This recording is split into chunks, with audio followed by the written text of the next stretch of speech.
Je vais faire quelque chose d'unique. Je ne pense pas que cela ait déjà été fait auparavant. Je vais démanteler Mahomet ce soir, le Coran ce soir et la Mecque, et je vais le faire en utilisant uniquement des preuves du 7e siècle, du siècle où cet homme a vécu, du siècle où ce livre a soi-disant été révélé, et du siècle où cette ville existait. Soyez patient avec moi. C'est énormément de choses à démanteler, et je dois le faire en 1 heure, donc je vais vous demander de ne pas me regarder. Je veux que vous regardiez les écrans, parce que nous allons parcourir rapidement ce matériel. Posez vos stylos, vous n'allez pas suivre. Arrêtez de parler à vos voisins, ils regarderont probablement ici à la place, et après, parce que cela prendra 1 heure entière et probablement un peu plus pour faire cela, je ne ferai pas. Je veux entendre vos questions, mais je ne peux pas le faire d'ici. Donc, nous allons clôturer la réunion, et ensuite, je reviendrai ici devant, et si certains d'entre vous ont des questions à me poser, faites-le. Mais avant cela, je veux présenter des livres que mon bon ami Georges, qui est au fond, lorsque vous irez dans le foyer, regardez ce livre. C'est le livre qui confronte vraiment le Coran, celui dont je vais parler plus tard dans l'exposé d'aujourd'hui. C'est le livre numéro 1 qui a vraiment mis à mal les manuscrits du Coran. Je parlerai de certaines des objections musulmanes, mais c'est de Claire Tisdale. C'est là depuis 100 ans. Et je ne sais pas pourquoi je suis censé vanter cela, parce que c'est moi qui passe par le British Museum en regardant la Bible comme l'alternative au Coran. Mais c'est une vidéo, un DVD, qui vous aide avec ça. Alors passons directement à la critique historique de l'islam. Un aperçu rapide. L'accent est mis sur rapide. Alors allons-y. Que vais-je faire? Je vais regarder 4 domaines. Je vais regarder le problème avec les sources, puis je vais passer à la Mecque, de là à Mahomet et de là au Coran. Nous allons terminer avec le Coran parce que c'est de loin le matériel le plus dommageable. Une grande partie de ce que je vais présenter ce soir, la plupart d'entre vous n'ont jamais vu auparavant, et si c'est le cas, eh bien, que Dieu vous bénisse. Parce qu'alors vous comprendrez probablement un peu. Mais pour la plupart d'entre vous, ce sera nouveau. Quelles sont les affirmations que les musulmans font concernant le récit islamique standard? S-I-N. N'est-ce pas génial? Péché.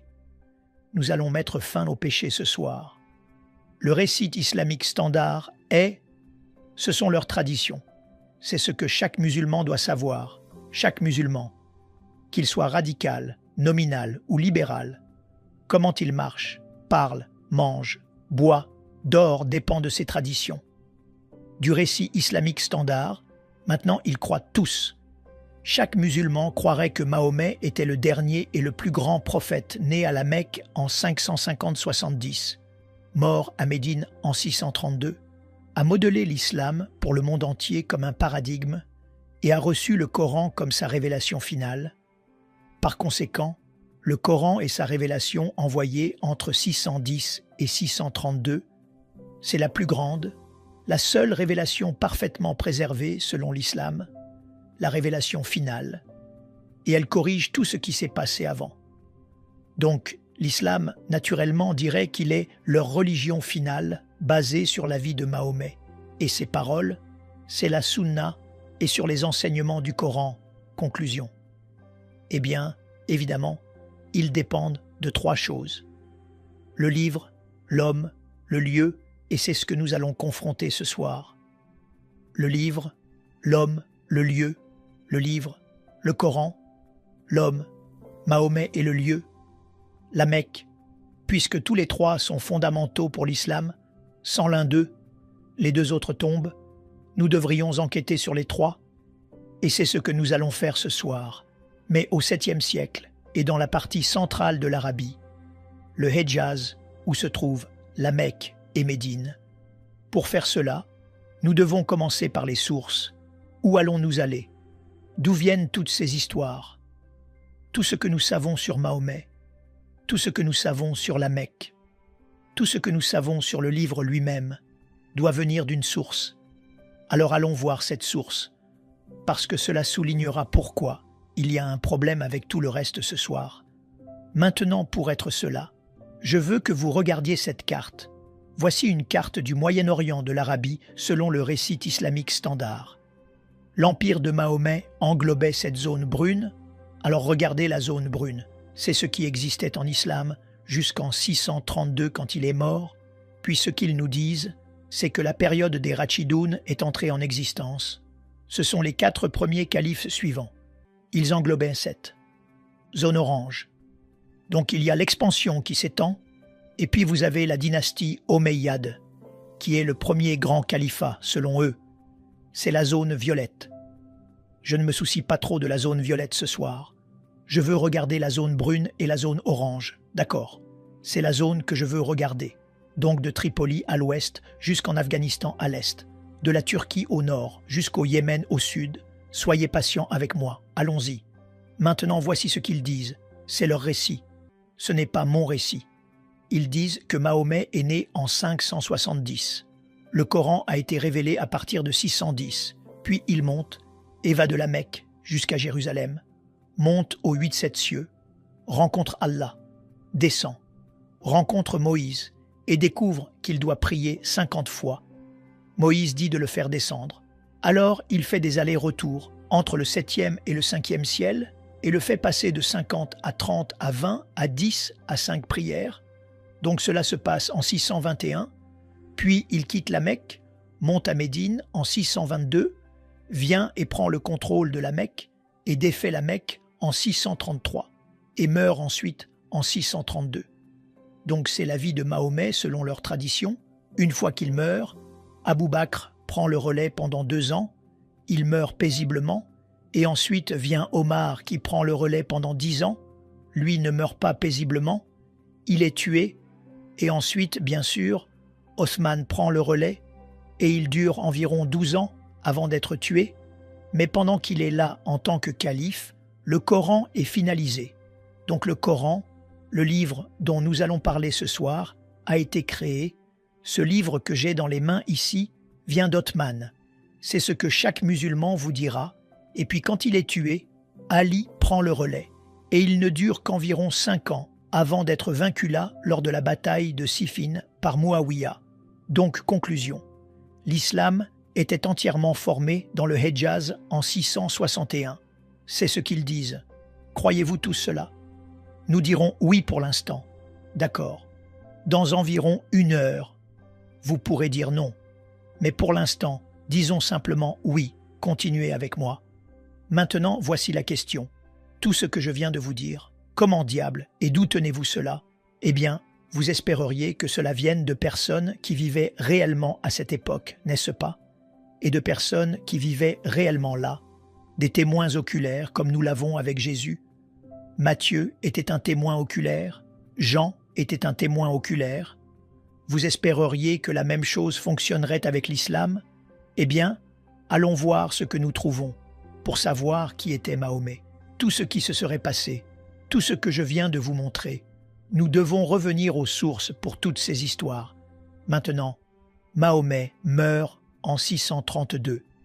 La première source que nous obtenons est ce que nous connaissons comme sa biographie, connue sous le nom de Sira, alors qui a écrit la biographie? Quelqu'un qui connaissait Mahomet, n'est-ce pas? Non. Le premier qu'ils prétendent qu'il écrit est Ibn Ishaq, qui est mort en 765. C'est 130 ans après Mahomet. Y a-t-il un problème là, les amis? D'accord, vous venez avec moi. Continuons. Mais nous n'avons pas Ibn Ishaq. Nous devons aller à ce gars ici. Ibn Hisham, c'est lui qui écrit réellement ce que dit Ibn Ishaq, jette la plupart et ne conserve que ce qu'il aime. Il meurt en 833. Après lui vient qui meurt en 835. C'est ce que nous savons sur Mahomet. Rien d'Ibn Ishaq. Alors débarrassons-nous simplement de lui. Le voilà parti. Mais ce n'est pas la seule chose que nous avons. Ce n'est pas la seule. Nous avons une énorme quantité de matériel sur Mahomet, sur ce qu'il dit. C'est connu sous le nom de hadith. Et les paroles, ce sont les paroles de ce que Mahomet a dit. Elles ont été écrites pour la première fois par Al-Bukhari. Maintenant, regardez sa date, 870. Vous pensiez qu'Ibn Hisham était assez mauvais? C'est 240 ans après les faits, et après lui, il y a d'autres, comme Sahih Muslim, Ibn Daoud, Tirmidhi, Ibn Majah, Nasa'i, et puis vous avez Ibn Ishaq. Donc ce sont les 6 compilations de hadiths faisant autorité qui ont été mises par écrit. Mais regardez, elles sont toutes au 9e et 10e siècle, n'est-ce pas? Puis vous avez encore 2 autres genres de ce que nous connaissons comme le récit islamique standard. Le tafsir sera les commentaires qui expliquent le Coran, et puis bien sûr le tariq, qui sera les histoires de toute l'humanité, jusqu'à Mahomet, d'abord écrite par Tabari. Regardez sa date, il est mort en 923. Maintenant je mets leur date de décès exprès. Parce que tout a été écrit normalement dans les 20 ans suivant leur mort, c'est quand il serait écrit. Mais cela pourrait changer et continuer à être manipulé. Je vais écrire jusqu'à leur mort. Remarquez que tout ce que je vous ai montré ne commence même pas à être écrit avant 200 ans. 200 ans après la mort de Mahomet, vous obtenez la Sira, et puis vous obtenez les hadiths 240 ans plus tard. Et ce n'est qu'au 10e siècle que vous obtenez même les 2 autres genres. Le nom d'Abdul Malik. Je le mets là parce qu'il est le premier à nous présenter quelqu'un appelé Mahomet. Regardez quand il introduit cela. Il l'introduit en 692. Mahomet est mort en 632. Vous avez 60 ans avant même qu'il ne soit introduit sur la scène mondiale. Est-ce que cela dérange l'un d'entre vous? Mais le Mahomet dont nous allons parler, le Mahomet de l'islam, ce Mahomet a été introduit par ces gens, les Abbassides. Et ils le font, ils arrivent au pouvoir en 749. Le Mahomet que nous regardons est entièrement leur invention, et ils ont eu 84 ans pour finalement obtenir sa biographie en environ 100 ans, pour obtenir ses paroles, et bien sûr les 2 autres genres. Donc Mahomet a été révélé 84 ans après que les Abbassides l'aient créé, 141 ans après qu'il ait été introduit pour la première fois, et pourtant 200 ans après qu'il ait soi-disant vécu. Ce sont tous trop tard. Maintenant, en plus de cela, jetons un coup d'œil aux gens qui les ont introduits, regardez où ils vivaient, tout ce qu'on nous a dit. Ils disent que cela se passe à la Mecque, à Médine, c'est le Hedjaz, c'est la partie centrale de l'Arabie, ces 2 cercles verts. Et pourtant, tous les écrivains de ces traditions travaillaient à Bagdad, qui est à 1200 milles trop loin au nord. Vous avez Ibn Hisham, qui est né à Bassora. Il a grandi au Caire, mais il a fait son travail à Bagdad. Le Caire est à plus de 990 milles de la Mecque. Bassora est à 1200 milles de la Mecque. Vous avez Al-Bukhari, qui écrit les hadiths.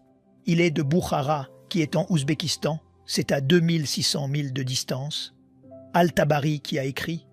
Il vient du Tabaristan, dans le nord de l'Iran. C'est à 1700 milles de distance. Aucun des écrivains traditionnels n'a vécu ou travaillé à la Mecque ou à Médine. Ils étaient tous trop loin au nord de la Mecque et venaient de l'ouest à l'est de Bagdad. Toutes ces régions du nord sont celles d'où venaient les Abbassides. Commencez-vous à voir le tableau? Il y a un problème ici. Tout ce que nous savons sur l'homme Mahomet, tout ce que nous savons sur le Coran, tout ce que nous savons sur la Mecque vient de 2 à 300 ans plus tard et de centaines de miles plus au nord, trop tard et trop loin. D'accord? Alors vous dites, eh bien, la même chose se produit dans le christianisme, nous avons le même problème, n'est-ce pas? Faisons la même application, regardons nos hadiths. En fait, mettons le même genre que nous venons de regarder pour connaître le livre, l'homme et le lieu et appliquons à Jésus-Christ. Parce que Jésus-Christ a aussi une sira, n'est-ce pas? C'est la biographie de Jésus, écrite par Matthieu, Marc, Luc et Jean. Ai-je raison? Il a aussi des hadiths. Ce sont les paroles de Matthieu, Marc, Luc et Jean, quand c'est écrit en lettres rouges. Chaque fois que Jésus parle, ce sont des lettres rouges. Donc nous avons aussi les hadiths de Jésus. Nous avons aussi le tafsir. Ce seront les commentaires écrits par Paul. Encore une fois, les commentaires de ce que Jésus disait et faisait. Paul les a ensuite appliqués à Éphèse et à Corinthe et à Philippe. Donc, ce seraient les commentaires. Et puis, nous avons aussi le Tariq, qui seraient les histoires. C'est le livre des actes écrit par Luc. Donc, vous avez exactement les mêmes 4 genres dans le christianisme qu'ils ont dans l'islam. Maintenant, appliquons les dates pour chacun d'eux. Et je vais prendre les dates les plus libérales que je peux trouver.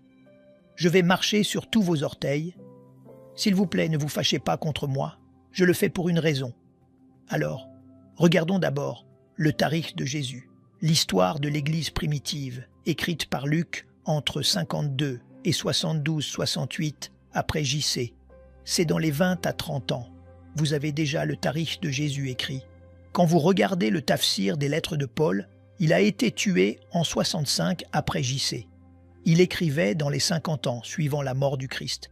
Donc, dans les 50 à 34 ans, vous avez déjà les commentaires de Paul, c'est le tafsir écrit. Quant à la sira et au hadith, le premier écrivain à les écrire. Serait Marc en 70-80, c'est dans les 37 ans. Vous avez Matthieu et Luc qui arrivent juste après 80 ans. Et puis, nous terminons avec Jean, qui est le dernier à écrire la sira et les hadiths de Jésus. C'est dans les 57 ans, ce qui signifie que dans les 29 à 57 ans, tous les hadiths du Christ ont été rassemblés. Tous les écrivains du Nouveau Testament ont vécu au même endroit que Jésus, et soit ils le connaissaient personnellement comme Jean et Matthieu, soit ils ont obtenu le matériel d'autres qui ont vu ce qu'il a fait et entendu ce qu'il a dit, comme Marc et Luc. Vous faites une comparaison entre ces deux.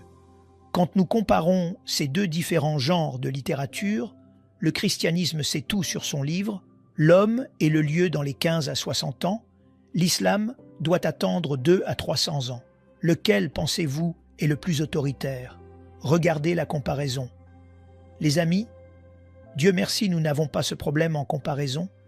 Si nous devions dépendre des sources pour Jésus par rapport à ce dont les musulmans dépendent pour Mahomet, Jésus ne commencerait pas à apparaître avant le IIIe siècle. Comment le défendrions-nous? Pourtant personne ne pose la même question à l'islam jusqu'à ce que nous le fassions maintenant ce soir. Donc je vais faire un pas de plus. Vous vous souvenez que je viens de vous dire qu'Ibn Hisham a écrit la sira de Jésus et qu'il est mort en 833 et que c'est 200 ans après les faits. Vous m'avez entendu dire ça, n'est-ce pas? J'ai menti. Nous n'avons rien d'Ibn Hisham. Rien n'a été écrit qui a été écrit par cet homme au IXe siècle. Alors d'où pensez-vous que vient ce livre? C'est le livre que vous devez tous lire si l'un d'entre vous fait une étude sur Mahomet. Vous devez lire La vie de Mahomet écrite par Alfred Guillaume. C'est l'ouvrage de référence que tout le monde doit consulter. D'où pensez-vous qu'il vient? Il ne vient pas d'Ibn Hisham. Il vient de ce monsieur ici, Heinrich Ferdinand Wüstenfeld, un chercheur allemand, arabisant, vivant dans les années 1800, qui pendant 2 ans, entre 1858 et 1860, est allé dans 4 villes allemandes différentes, c'est en Europe, dans différentes écoles et certainement différentes bibliothèques, et il a simplement commencé à rassembler tout ce qu'il pouvait trouver sur cet homme nommé Mahomet, l'a rassemblé pendant cette période de 2 ans et l'a publié en 1860. C'est la biographie que vous devez tous lire parce qu'elle a été prise par Alfred Guillaume, qui l'a traduite d'abord en français, puis en anglais.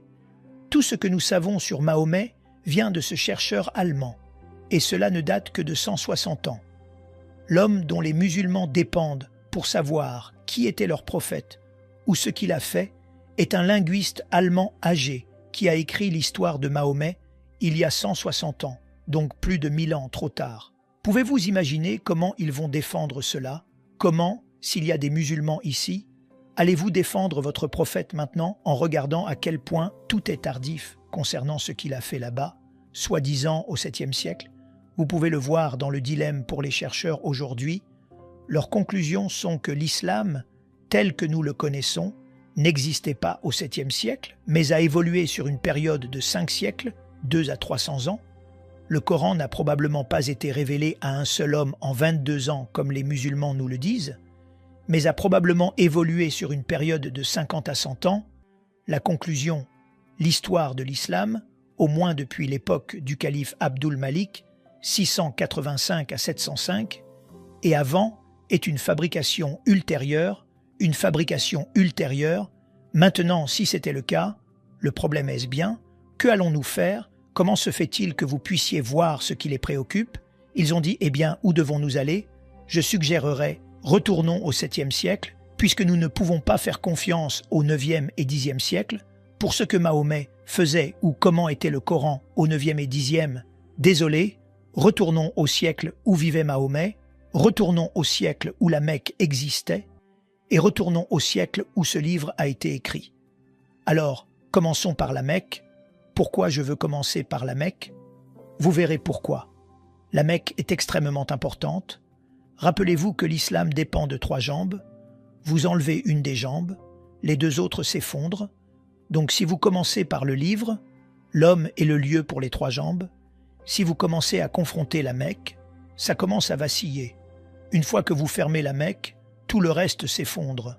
Parce que s'il n'y a pas de Mecque, alors peu importe qui est Mahomet, ou quel est le nom, ou où vous le trouvez, il n'est pas à la Mecque, n'est-ce pas? Et si ce n'est pas à la Mecque, alors de quel Mahomet parlons-nous? Et peu importe quel Coran nous regardons, il ne vient pas de la Mecque. S'il ne vient pas de la Mecque, bingo! Alors, vous avez un Coran différent. Alors, fermons d'abord la Mecque. Commençons par la Mecque et voyons ce que nous pouvons trouver. Maintenant, c'est ce qu'ils prétendent, selon les traditions, selon le récit islamique standard. La Mecque est où Adam et Ève sont jetés au chapitre 7, verset 24 du Coran. Ils sont chassés du jardin d'Éden à la Mecque. Donc évidemment, c'est la plus ancienne ville de l'histoire. N'est-ce pas? Il faut avoir des gens pour avoir une ville. Et il n'y a personne avant Adam et Ève. Donc c'est évidemment la plus ancienne ville de l'histoire. C'est là qu'Abraham a vécu selon le chapitre 21 du Coran, versets 51 à 71. C'est 1900 avant JC. Donc elle devait avoir existé, alors désolé. Revenons en arrière. C'est aussi le centre du commerce nord-sud-est-ouest. Donc ce devrait être l'un des lieux les plus connus et les mieux documentés de l'histoire. Maintenant, c'est aussi, selon le Coran, le centre de l'histoire. Mais voici le problème. Ouvrez le Coran et voyez si vous pouvez trouver ce mot, la Mecque, dedans. Vous ne le trouverez qu'une seule fois, au chapitre 48, verset 24. Donc ce n'est pas un livre, ce n'est pas un lieu auquel on fait très souvent référence, sauf une fois, c'est le lieu du prophète. Alors, regardons et voyons ce qu'il dit sur le lieu du prophète dans le Coran. Eh bien, c'est la mère de tous les établissements, selon le chapitre 6. C'est là où Adam et Ève ont été jetés. Selon le chapitre 7, c'est là qu'Abraham a vécu. Selon le chapitre 21, c'est là que Mahomet est né. Et c'est aussi là que la Mecque est devenue le centre de la Qibla, la direction de la prière, selon le chapitre 2. Maintenant, ce qui précède implique que des gens y ont vécu depuis le tout début. Pourtant, la seule référence que nous pouvons trouver est le chapitre 48-24, si c'est un lieu si important. Pourquoi n'y a-t-il qu'une seule référence? Si vous regardez les traditions qui sont écrites beaucoup plus tard, elles sont écrites au 9e et 10e siècle. La Mecque existe maintenant, ce n'est pas un problème, mais regardez où elle la place. Remarquez ce que disent les traditions. Ce lieu du prophète, qui est la Mecque, est dans une vallée, et a une vallée parallèle. Il a des ruisseaux, il a des ruines d'un pilier de sel juste à l'extérieur. Il a des champs et des arbres, et de l'herbe et des fruits, et de l'argile, et du limon, et des oliviers. Les amis, ça a l'air d'être assez verdoyant, n'est-ce pas? Beaucoup de végétation, beaucoup d'eau. Regardez la Mecque, il n'y a pas de ruisseau. Il n'y a rien de tout cela à la Mecque, et il n'y en a jamais eu historiquement. Il n'y a jamais eu d'eau. Donc évidemment, ce à quoi les traditions font référence, ce n'est pas la Mecque que nous connaissons aujourd'hui. Quand vous regardez et déballez le Coran, vous le regardez. Vous remarquerez qu'une grande partie de celui-ci fait référence à des lieux géographiques. 65 références géographiques. Mais seulement 9 lieux sont nommés et encore, il fait référence à ces gens de 23 fois ces gens de ces lus bibliques, 24 fois les gens de Tamoud, ce seraient les Nabatéens, c'est 7 fois les gens de Madian, ce sont les Madianites, mais jetez un coup d'œil sur la carte et voyez où ils sont tous placés. Ils sont là-haut, en Jordanie. La Mecque est tout en bas de la carte. La voyez-vous là-bas? Il y a 600 000. Si ce prophète avait un contact quotidien avec ces gens de Madian, il devrait avoir un hélicoptère ou un avion pour monter et descendre en 1200 000 en une seule journée. Il n'avait là pas d'hélicoptères à l'époque. Pouvez-vous voir un problème, les amis? Évidemment. Qui que soit ce prophète qui a cette relation avec tous ces gens, soit il devait vivre là-haut, soit ce n'est rien de plus que de la fiction. Quand nous regardons les prophètes, un prophète après l'autre, Adam et Ève, Seth, Ismaël, Noé, Saleh, la reine de Saba, Daniel, ils ont tous été enterrés à la Mecque. Plus de 300 prophètes sont enterrés à la Mecque. Maintenant, quand ils sont enterrés dans une position agenouillée, afin qu'ils continuent à être préservés dans cette position agenouillée. Si c'était le cas, qu'ils soient encore là aujourd'hui, n'est-ce pas? Alors regardez toute l'énorme quantité de construction qui se passe autour de la Mecque. C'est la construction que vous voyez là. Cette tour est le 4e plus haut bâtiment du monde. Quand vous la regardez, vous remarquerez tous les bâtiments autour. Vous devez avoir d'énormes fondations pour construire quelque chose d'aussi haut. Comme ils construisent ces fondations, ils auraient dû tomber sur un prophète. Ils n'en ont trouvé aucun. Ce qui suggère qu'aucun de ces prophètes n'a été enterré là. Si ce qui précède était vrai, cela signifierait que presque toute la Bible devrait être réécrite, car tous nos prophètes sont à 600 à 1000 milles plus au sud. Alors quand est la première référence que vous pouvez trouver sur la Mecque? Elle vient de l'Apocalypse du Pseudo-Méthode, continué Auto-Byzantium, Arabica 741 après JC. Mahomet est mort en 634, 632. S'il a même vécu, c'est plus de 100 ans plus tard que nous obtenons la première référence à cela. Qu'en est-il des cartes? Est-ce que la Mecque y figure? Ptolémée est la meilleure source à consulter, car il a écrit la géographie de l'Arabie. Et il y a ceux qui ont pris sa géographie et en ont fait des cartes, comme Leonardo Hall dans les années 1400. Remarquez que lorsque vous regardez la carte, la Mecque n'y est pas. En voici une autre réalisée par Laura Fries en 1541. Remarquez que la Mecque n'y est pas non plus. En voici une autre mettant ce que Ptolémée a dit, réunie en 1571 par Sebastian Münster. Même problème. La Mecque n'existe tout simplement pas sur aucune de ces cartes. Voici une carte du 7e siècle qui a été rétablie jusqu'en 730, voyez-vous? La Mecque dessus, moi non. En voici une autre rétablie jusqu'au 7e siècle. Pouvez-vous trouver la Mecque sur l'une de ces cartes? Pas une seule. Donc certainement que Ptolémée ne connaissait pas cet endroit. Quand vous regardez les Qiblas, ce sont toutes les directions de la prière.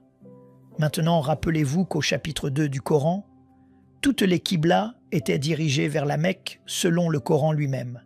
Dan Gibson, qui a fait le meilleur travail sur ce sujet, et il a examiné plus d'une centaine de mosquées, et il est allé à toutes leurs Qiblas et remarqué ce qu'il a trouvé. Du 7e siècle jusqu'au 8e siècle, jusqu'en 706, chaque Qibla fait face à Pétra, pas une seule Qibla ne fait face à la Mecque.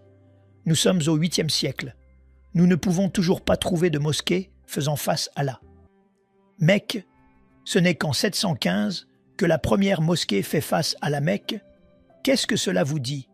Pendant 100 ans, ils n'ont jamais su où était la Mecque et fixé le fait. Regardez où se trouvent toutes ces Qiblas. Elles sont à Médine, en Chine, en Inde, en Syrie, en Égypte, en Israël, en Jordanie, partout dans le monde, et pourtant aucune d'entre elles ne semble savoir où était la Mecque pendant plus de 100 ans. Ils ne savaient pas où était la Mecque. Étaient-ils si ineptes, ou est-ce que la Mecque existait même? Maintenant, nous arrivons à la théorie de la route commerciale. Et c'est ce que Montgomery Watt a aidé les musulmans. Il a essayé de les aider à montrer que vous pouvez trouver la Mecque si vous regardez simplement la route commerciale. Le commerce passait par la Mecque. Maintenant, le commerce avait l'habitude d'aller de cette façon, directement à travers le golfe Persique jusqu'à Bassora, à travers l'Irak, à travers la Syrie jusqu'au Liban. Mais ensuite, vous aviez les Sassanides qui ont commencé à guerroyer contre les Byzantins, et pendant 200 ans, du 5e au 6e et 7e siècle, ils ont fermé le golfe Persique à cause de ces guerres. Donc, le commerce a dû être réacheminé. Alors ce que dit Montgomery Watt, c'est qu'ils sont allés de l'Inde. Rappelez-vous que tout le commerce vient de Chine et d'Inde. Ils ne peuvent pas aller au nord à cause de l'Hindu Kush et de l'Himalaya. Alors ils traversent la mer d'Arabie. Ils viennent à Aden. Ils sont au sud et ils vont zip 1250 milles jusqu'à Gaza au nord. Maintenant remarquez que la Mecque est à mi-chemin. Et donc il a dit que la Mecque contrôlait ce commerce. Et c'est ainsi que la Mecque est devenue importante. Combien d'entre vous le croient? Personne ne va lever la main. Vous savez pourquoi? Parce que je vais le démanteler. Mais je ne vais pas le démanteler. Le docteur Patricia Crone l'a démantelé. Cette femme danoise a lu et écrit 15 langues archaïques. Combien d'entre vous pourraient lire et écrire 15 langues archaïques? Probablement la plus grande érudite de son époque. Elle vient de mourir il y a quelques années. Elle était mon autorité. Elle était celle qui m'a aidé quand j'ai commencé mon doctorat là-bas au Royaume-Uni. Et elle a regardé cette carte et elle a vu 2 problèmes. Voyez, si vous voyez les mêmes 2 problèmes, c'est le premier. Elle a dit « Attendez une minute. Si vous prenez toutes les marchandises à Aden et que vous remontez le long de ce que nous appelons le plateau occidental où se trouvent les oasis, vous devriez monter jusqu'à Taïf et ensuite, de Taïf, vous devez descendre à la Mecque à 3000 pieds et ensuite, de la Mecque, vous devez remonter jusqu'à Yatrib et ensuite, de Yatrib jusqu'à Gaza au nord. Voyez-vous un détour là? Puis-je souligner exactement pourquoi elle dit cela? Regardons cette carte topographique et plaçons simplement ces villes qui sont sur le commerce. Il y a Aden, il y a Sana, il y a Taïf, il y a Yatrib, Tabouk, Petra, et ensuite jusqu'à Gaza. Vous remarquez qu'elles sont toutes sur le plateau occidental. Le voyez-vous? Pouvez-vous voir sur cette carte topographique où se trouve la Mecque, bingo, juste là, à 3000 pieds en contrebas de Taïf. Laissez-moi vous donner une autre carte. En voici une autre. Une carte topographique avec des lignes. Il y a Aden, il y a Sana, il y a Najran, il y a Taïf. Maintenant, vous pouvez voir Yatrib, il y a Tabouk, Petra et Gaza. Où est donc la Mecque? Bingo! Maintenant, pouvez-vous voir qu'elle est bien en dehors du plateau occidental? Elle n'avait pas d'eau. Pourquoi iriez-vous de Taïf descendre 3000 pieds jusqu'à une ville ou un endroit qui n'avait pas d'eau ni de nourriture pour vos chameaux, puis remonter 3000 pieds pour arriver à Yatrib?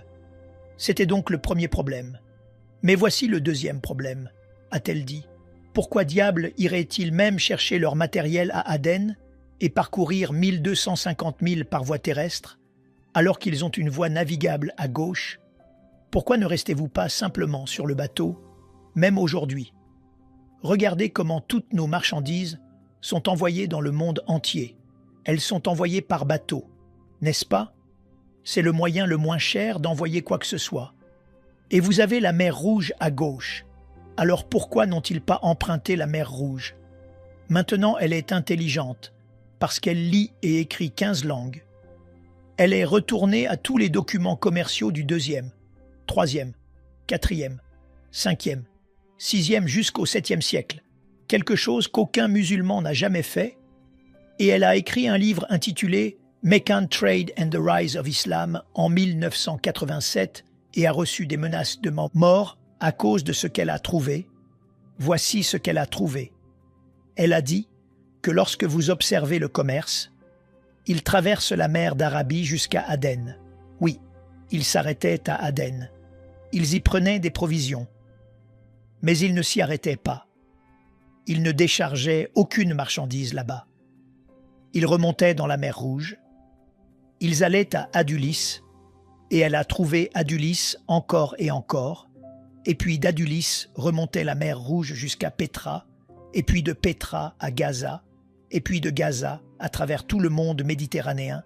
C'est ce qu'elle a trouvé. Mais elle n'est pas allée assez loin. C'était en 1987. Nous avons trouvé autre chose, voyez-vous. Ce qu'elle n'a pas réalisé, c'est dans quelle partie de la mer Rouge et de quel côté de la mer Rouge ils sont allés pour faire cela. Vous devez regarder les cartes topographiques depuis l'espace et vous devez voir où sont les canaux. Voyez-vous la ligne bleue foncée là, juste au milieu de la mer Rouge? Je vais mettre une ligne rouge dessus pour que vous puissiez encore mieux la voir. C'est là que vont les gros navires aujourd'hui. Mais au 7e siècle, Ils n'avaient pas de gros navires. Alors où allaient-ils? Ils allaient là où se trouvent les lignes oranges, les lumières dorées. Ce sont les canaux qu'utilisaient les bateaux. Remarquez qu'ils ne sont pas du côté arabe, ils sont du côté africain. N'ai-je pas raison? Donc contrairement à la côte est de l'Arabie, qui était aride et sèche sans eau douce et donc peu peuplée, la côte ouest de l'Afrique avait beaucoup d'eau douce et avait de plus grandes populations. De plus, la côte ouest avait des ports facilement accessibles. Nous connaissons leurs noms, les voici.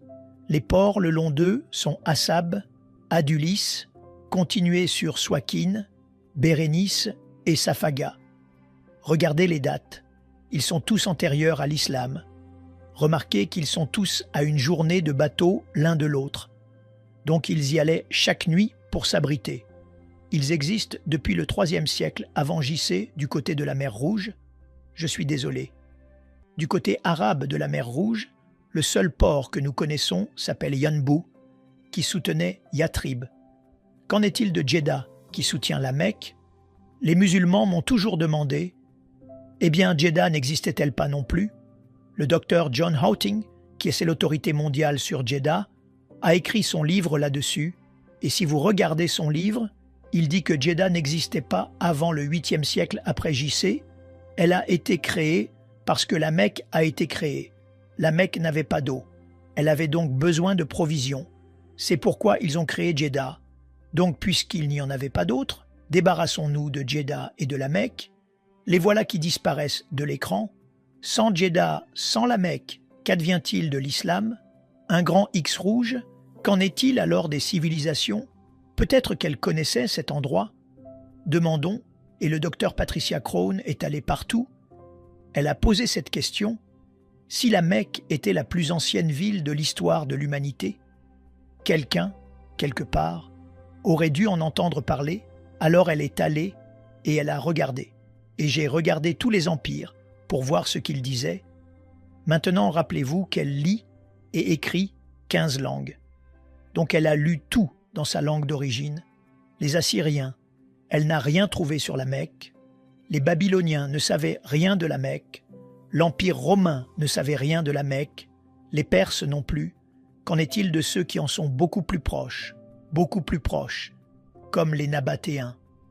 Ils ne savaient rien de la Mecque. Et les Sabéens ne savaient rien. Et les Himyarites non plus, ni les autres, ni les Kinda, ni les Kédarites, aucun de ces peuples, y compris les Nubiens, juste de l'autre côté de la mer Rouge. Aucun d'eux n'avait entendu parler de la Mecque, pas un mot, jusqu'au 8e siècle. Qu'est-ce que cela vous dit de la Mecque, les amis? Si c'est le centre de l'histoire, si c'est la plus ancienne ville de l'histoire, c'est là qu'Abraham a vécu. Si tout le commerce maintenant nord, sud, est, ouest y passe, pourquoi personne n'en avait entendu parler? Eh bien, qu'en est-il des autres villes qui se trouvaient dans cette région? Demandons et voyons si elles y sont, car il y a beaucoup de villes dans cette région ou de villages. Pas vraiment de villes, ce sont des hameaux, et voyons si l'histoire les connaît. Regardons Najran, qui se trouve à environ 400 milles au sud. Une petite ville, mais Strabon en parle beaucoup. Pline l'Ancien en parle, Ptolémée en parle. Idrizi, tout cela, c'est bien connu. Qu'en est-il de Sana dans cette région, juste à côté de la Mecque? Oui, elles sont bien connues. Les Grecs en parlent depuis le 6e siècle avant JC. Ils font référence à ces lieux. Il y a tout un livre écrit sur leur histoire. Petra, Zygovski a écrit un livre entier sur l'histoire de Petra, où Muhammad a écrit une autre histoire là-dessus. Pourquoi toutes ces villes insignifiantes sont-elles mentionnées, mais aucune d'entre elles, pas une seule, ne mentionne la Mecque? Je vais vous dire pourquoi. Pour savoir pourquoi, regardez une carte et vous verrez pourquoi. Regardez ces 4 cartes. Ce sont 4 images topographiques de l'Arabie. Que remarquez-vous sur la Mecque et Médine? Eh bien, la partie centrale où se trouvent Médine et la Mecque est un désert, n'est-ce pas? Là où elles sont mortes, il n'y a pas d'eau. Là où il n'y a pas d'eau, il n'y a pas de nourriture. Là où il n'y a pas de nourriture, il n'y a pas de gens. Là où il n'y a pas de gens, il n'y a pas de ville. Là où il n'y a pas de ville, il n'y a pas de civilisation. Là où il n'y a pas de civilisation, il n'y a pas d'histoire. C'est aussi simple que cela. Combien de temps m'a-t-il fallu pour dire cela? 10 secondes, et vous pouvez faire de même. Il faut avoir de l'eau, les amis. S'il n'y a pas d'eau, il n'y a pas d'histoire. C'est pourquoi elle était appelée Patria Deserta par les Romains. Cela a toujours été un désert. C'est pourquoi aucun des prophètes n'aurait pu y venir. Personne n'en a jamais entendu parler. Tout comme Mars sans eau, cela ne vaut même pas la peine d'y aller. Mais nous devons y aller. Allons au Hajj. Parce que le Hajj est là où vous devez découvrir si le Hajj a été là depuis le tout début. Alors, il devrait aussi être archaïque. Il devrait être le centre de l'histoire. N'ai-je pas raison? Quand vous allez au Hajj, et ceux d'entre vous qui ne peuvent pas y aller parce que vous n'êtes pas musulmans, mais vous y allez et vous faites le tour de ce bâtiment carré appelé la Kaaba 7 fois. Pourquoi faites-vous le tour 7 fois dans le sens inverse des aiguilles d'une montre? Bonne question, je vais vous le dire. Pour cela, vous devez aller à Petra. Petra a aussi une Kaaba autour de laquelle vous tournez 7 fois dans le sens inverse des aiguilles d'une montre. Pourquoi a-t-elle une Kaaba? Eh bien, vous devez aller dans cette ville. La reconnaissez-vous? Jérusalem. Vous devez retourner à Jérusalem qui avait aussi une Kaaba. Rappelez-vous que Kaaba signifie carré en arabe. Cela signifie aussi carré en hébreu. Et la Kaaba en hébreu était le Saint des Saints. Et les Juifs en faisaient le tour 7 fois, dans le sens inverse des aiguilles d'une montre à cause de Jéricho. Dieu leur avait dit de le faire 7 fois, dans le sens inverse des aiguilles d'une montre. Ils le faisaient toujours comme pèlerinage à Jérusalem. Donc la Kaaba qui était à la Mecque vient de Jérusalem, ça devient encore mieux que ça. Après en avoir fait le tour 7 fois, ils courent alors d'avant en arrière entre Safa et Marwa, les 2 montagnes qui s'y trouvent. Regardez, est-ce que ça ressemble à des montagnes pour vous? Elles ne font qu'environ 20 pieds de haut. Vous pouvez y grimper quand vous êtes enfant. Ce ne sont pas des montagnes, ce sont des rochers. Ils s'appellent Marwa et Safa. Et les musulmans courent d'avant en arrière, 7 fois. Pourquoi? Parce que Agar est dans le désert. Voyez, chassée de la Mecque par Abraham, qui vit à la Mecque, elle s'enfuit dans le désert. Elle n'a plus d'eau. Elle doit trouver de l'eau pour Ismaël. Elle court en fait d'avant en arrière 7 fois entre 2 montagnes. Les amis, ça ne ressemble pas à des montagnes pour moi. En fait, attendez 1 minute. Elles ne sont qu'à 100 pieds de la Kaaba, qui est au centre de la Mecque. Si elle est dans le désert, elle ne peut pas trouver d'eau. Alors que fait-elle? Elle n'est qu'à 100 pieds. Pourquoi ne frappe-t-elle pas simplement à n'importe quelle porte pour obtenir de l'eau des voisins? Pouvez-vous voir qu'il y a un problème ici, les amis? Ce n'est pas le Marwa original et le Safa original. Ce n'est rien de plus qu'un fac-similé. Ce n'est rien de plus que lorsque vous allez à Las Vegas, vous y verrez une tour Eiffel, n'est-ce pas? Ce n'est pas la tour Eiffel originale. Vous y verrez une pyramide. Ce n'est pas la pyramide originale. Ce ne sont rien de plus que des fac-similés. C'est ce que vous regardez. Alors où sont le Marwa et le Safa originaux? Certains pensent maintenant que c'est à Petra. Vous devez aller à Jérusalem, aller au mont Moria, où se trouve le mont du Temple. Quel est le nom de Moria en arabe? Vous descendez dans la vallée de Gihon et remontez au mont Scopus. C'est ce que faisaient tous les pèlerins. Et quel est le nom du mont Scopus en arabe? Safa, donc le Marwa original. Le Safa original sont à Jérusalem. Dieu bénisse les musulmans. Tout ce qu'ils ont fait a été plagié. Tout est plagié dans l'islam. Quand vous regardez le Hajj, vous pouvez voir que la Kaaba est plagiée. Vous pouvez voir que Safa et Marwa sont plagiés.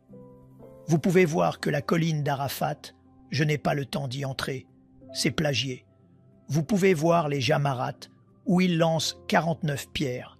Pourquoi 49? Parce que c'est une multiplication de 7, qui est le nombre sacré dans le judaïsme. Ils ont juste plagié les chrétiens.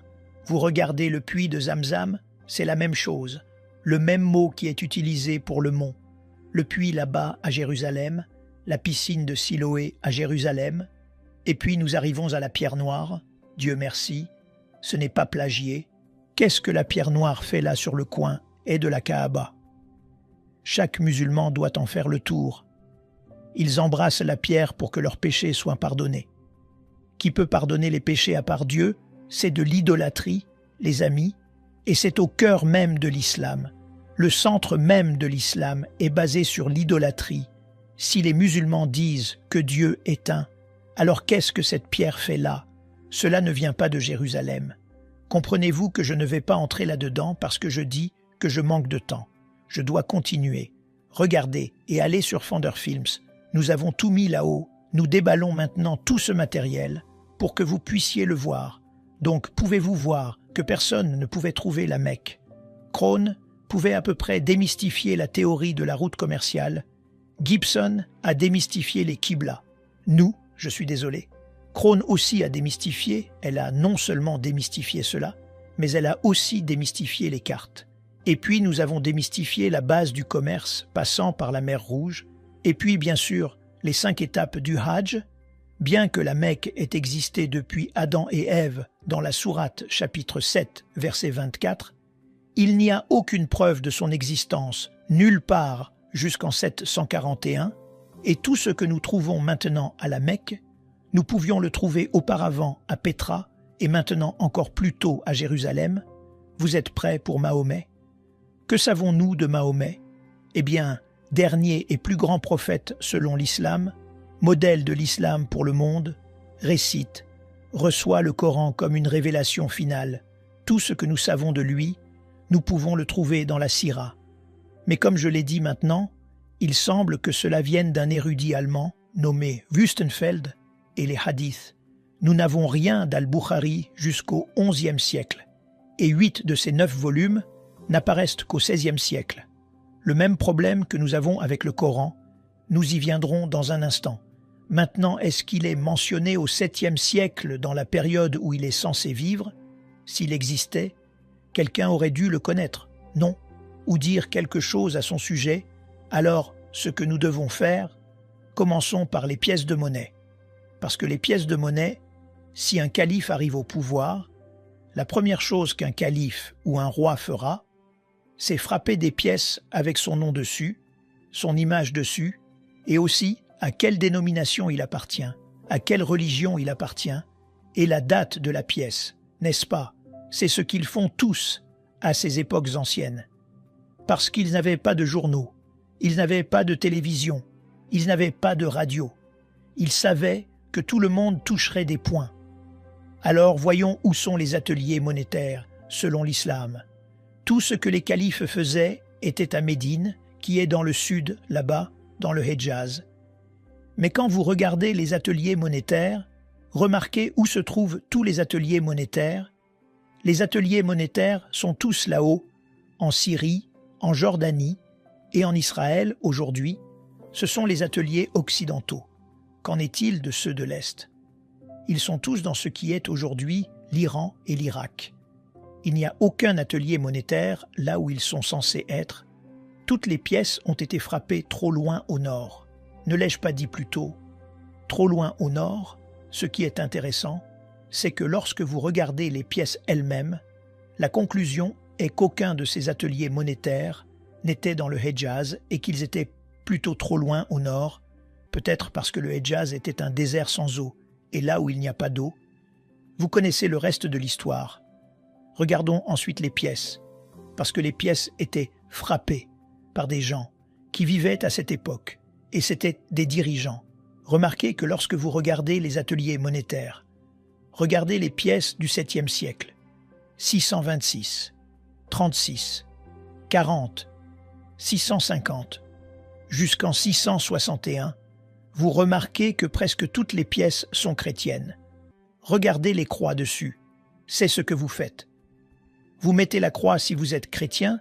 Nous ne pouvons trouver aucune pièce au début du 7e siècle qui ait quoi que ce soit à voir avec l'islam, quoi que ce soit à voir avec Mahomet, quoi que ce soit à voir avec le Coran ou quoi que ce soit à voir avec la Mecque. Pas du tout. Donc, quand nous arrivons à Muawiyya, qui est le premier calife, selon l'islam de la dynastie Omeyyade, le premier calife, regardez ces pièces.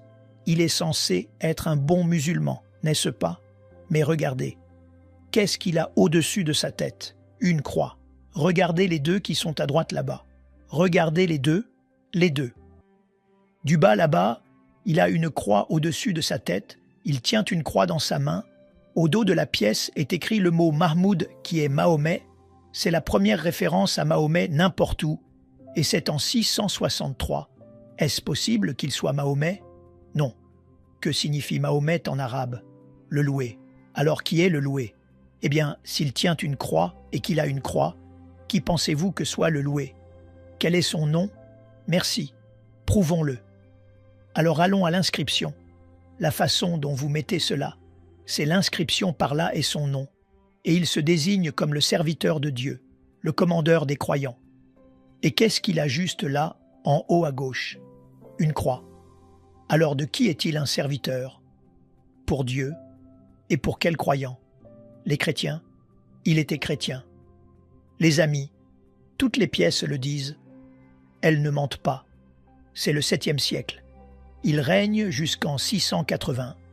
Et ensuite, vous avez Abdul Malik qui arrive au pouvoir en 685.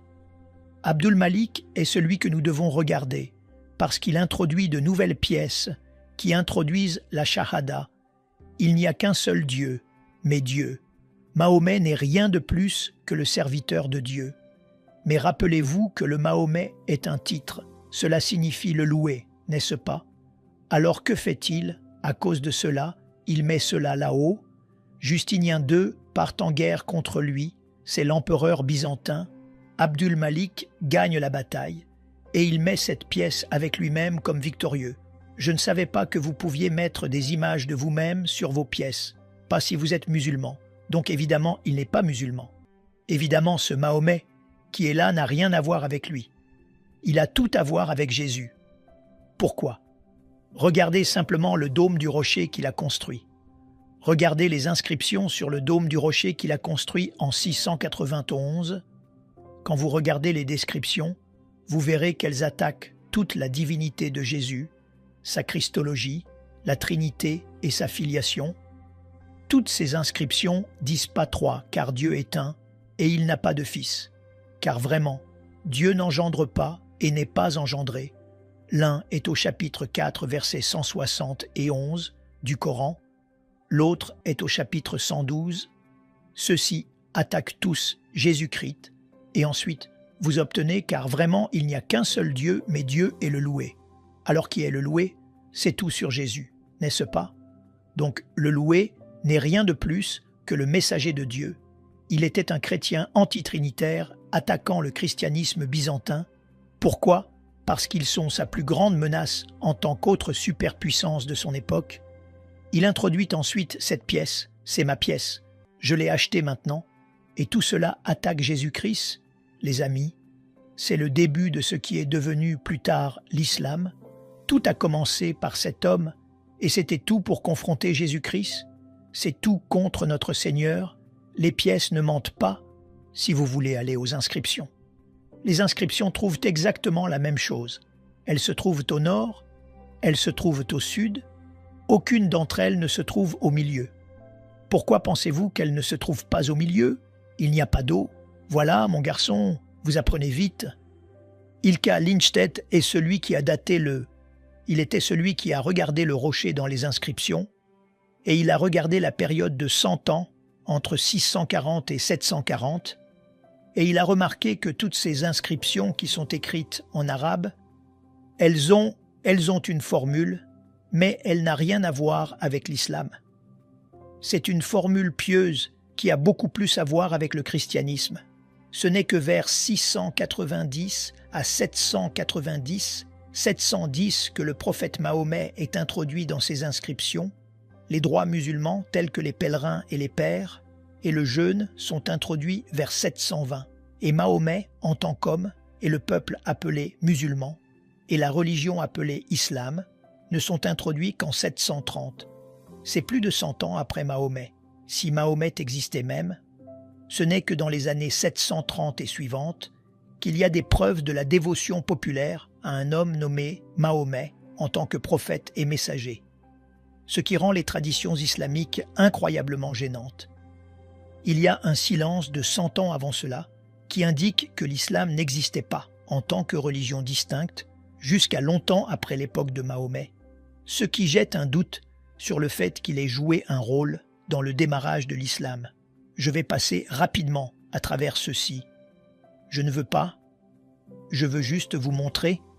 Qu'en est-il des références à Mahomet au 7e siècle? Il y a des références majeures. Il y en a 4. Seulement les 4 références. Regardez chacune de ces références à Mahomet dans des sources extérieures. Regardez. Il est connu comme le jour où ils étaient des Locumans. Ils vivaient en Irak. Donc évidemment, le loué est d'Irak. Regardez où se trouve l'Irak sur une carte. C'est à plus de 600 à 1000 milles plus au nord. Qu'en est-il en 636? Les Arabes de Mahomet, qui est à Yatrib, où est-ce? Au nord d'Israël. Donc évidemment, c'est beaucoup trop au nord. Mahomet n'est jamais allé en Israël. Je ne me souviens pas qu'il soit jamais allé en Irak. En 660. Sébéos parle de l'Ismaélite, appelé Mahmet, qui était allié avec 12 000 Israélites. Tout d'abord, ce n'est pas historique. Il n'y avait pas 12 000 Israélites qui allaient faire la guerre contre les Byzantins. Cela n'a jamais existé. Donc évidemment, c'est frauduleux, mais néanmoins, regardez et voyez où c'est. C'est bien là-haut à Damas. Donc ce Mahomet, je ne me souviens pas que Mahomet soit jamais allé si loin au nord. Et ensuite, vous avez Jean-Bar Penkaye, en 690, qui parle d'un enseignant et chef des Arabes, qui évidemment s'appelait Mahomet.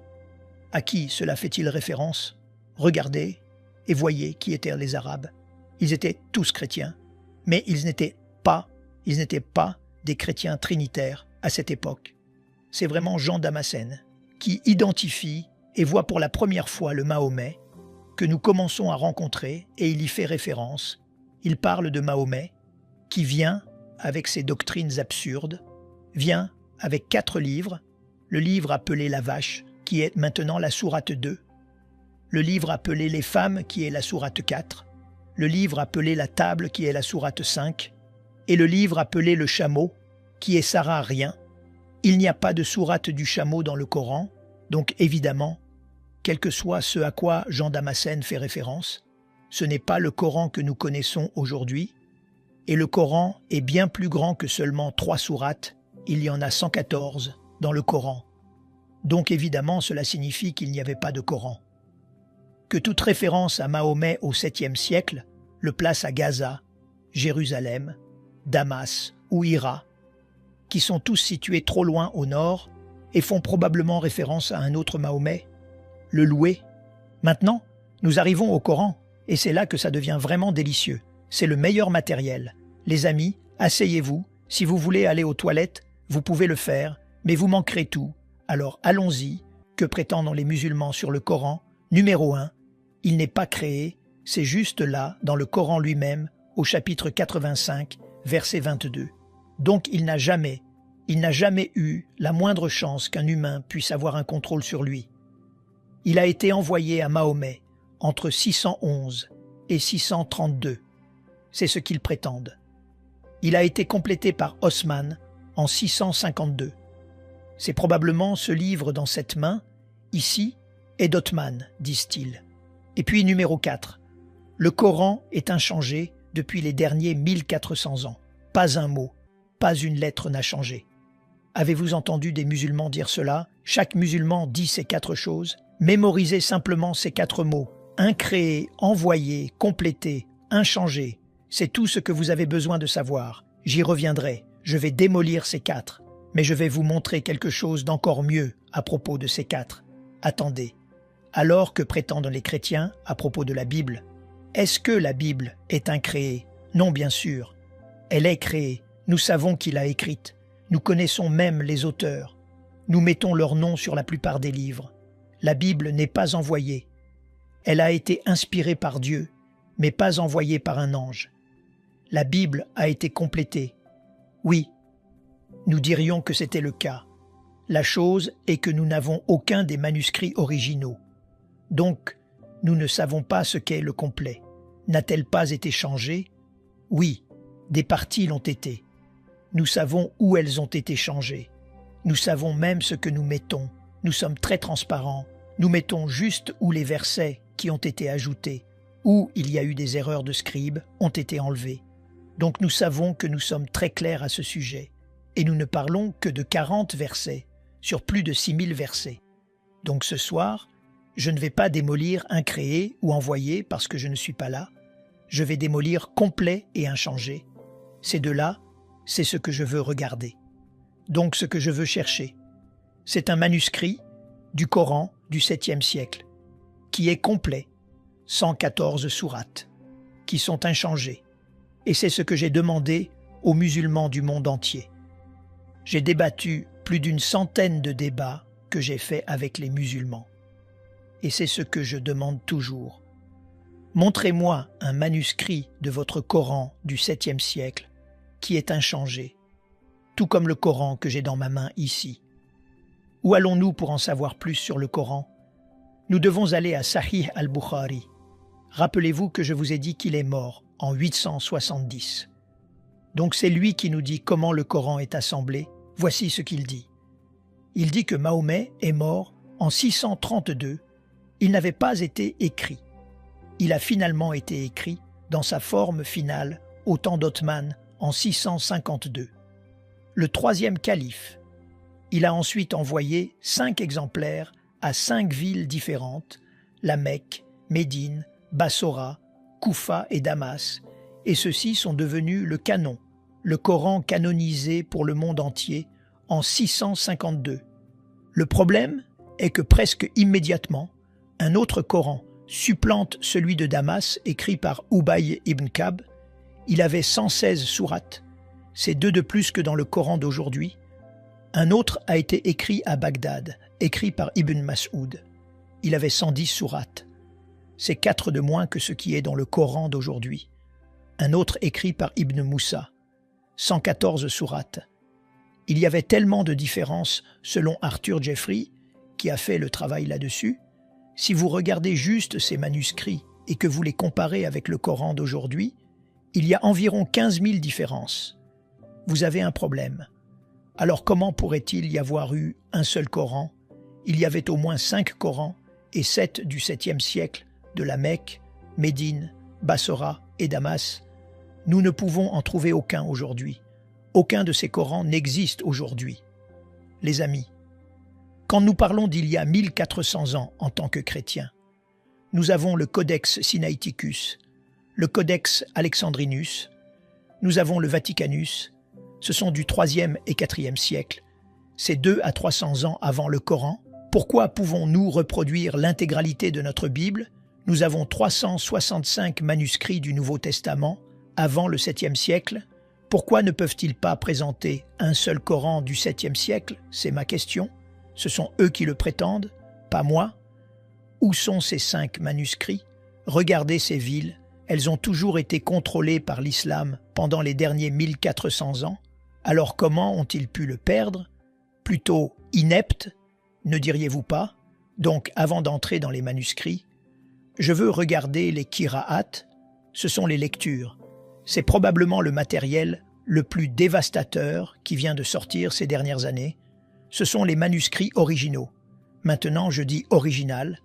Cela signifie que ce sont les manuscrits les plus anciens. Vous remarquez quand vous les lisez, vous pouvez tous lire l'arabe. Vous remarquez que vous ne pouvez pas. Pourquoi ne pouvez-vous pas les lire? Parce que pour être un lecteur arabe, vous avez besoin de points et de voyelles, n'est-ce pas? Il n'y a pas de points et de voyelles sur ceux-là, vous en avez besoin. Parce que ces manuscrits, le Samarcande et le Sana, ceux-là avaient 16 lettres. Mais vous ne pouvez pas les lire aujourd'hui à moins d'avoir des voyelles pour vous aider, ou des points. Aujourd'hui, il y a 28 lettres. Donc évidemment 12 autres lettres ont été ajoutées. Pourquoi? À cause des points. De quoi est-ce que je parle? Eh bien, regardez un smiley. Un smiley est généralement la racine de la plupart des lettres en arabe. Si vous mettez un point au-dessus, vous avez un nun, 2 points au-dessus, vous avez un ta, 3 points au-dessus, vous avez un ta, 1 point en dessous, vous avez un ba, 2 points en dessous, vous avez un ya. 5 points ont été ajoutés au 8e siècle, pas au 7e siècle. Maintenant, je peux le lire. Mais cela n'existait pas au 7e siècle. Aucun des manuscrits que vous venez de voir. Attendez, qu'en est-il des différences dialectales? Vous devez avoir 3 voyelles pour avoir des différences dialectales. Donc vous devez avoir un dhamma qui est le son ou vous devez avoir un kasra qui est le son et vous devez avoir un fatha qui est le son a. Ceux-ci n'ont été ajoutés qu'à la fin du 8e siècle et au début du 9e siècle. Donc vous avez un problème ici.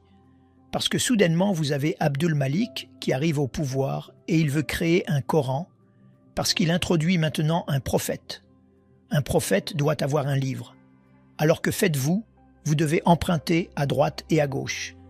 Mais le problème est que vous empruntez en arabe et vous n'avez pas d'arabe qui a des points et des voyelles. Donc vous décidez d'écrire votre Coran avec vos points dedans. Et vous appelez Hafs. Eh bien, vous êtes censé être un homme. Mais écoutez, faites semblant d'être un homme aujourd'hui. Et vous l'appelez Warsh. Et vous décidez d'écrire votre Coran. Et vous mettez vos points et vos voyelles. Où vous voulez. Vous vivez à Koufa. Vous vivez au Caire. Vous vivez à Damas. Et vous mettez vos propres points où vous voulez. Et vous mettez vos points où vous voulez.